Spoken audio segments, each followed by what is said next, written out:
Mať v rodine milovaného človeka, ktorý má schizofréniu, môže byť náročné pre všetkých členov. Budovanie realistických očakávaní však môže pomôcť všetkým. Plán s rôznymi situáciami môže výrazne znížiť úzkosť a zlepšiť priebeh ochorenia. Mali by ste tiež spolupracovať s blízkym, o ktorého sa staráte, a zisťovať, čo pre vás funguje najlepšie. Štúdie ukazujú, že nedostatok informácií o schizofrénii vedie k negatívnym postojom voči duševným chorobám a k vyššej miere relapsov. Najlepší spôsob, ako sa starať o blízkeho, je vytvorenie realistických očakávaní medzi oboma stranami. To môžete dosiahnuť tak, že sa budete vzdelávať o ochorení a budete informovaní o všetkých možných preventívnych opatreniach a možnostiach liečby.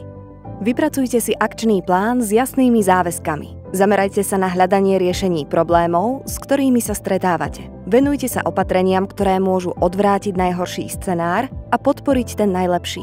Je nevyhnutné, aby ste si určili zodpovednosti a povinnosti pre vás a blízkeho so schizofréniou. Takýto prístup zvýši vaše sebavedomie a pomôže vám udržať si kvalitu života. Zvážte tiež možnosti rehabilitácie, finančné a právne aspekty a ďalšie praktické opatrenia, s ktorými budete mať jasnejšiu predstavu o ceste, ktorá vás čaká. Je dôležité mať čo najviac informácií o ochorení, vytvoriť si akčný plán a až na základe toho si nastaviť svoje realistické očakávania.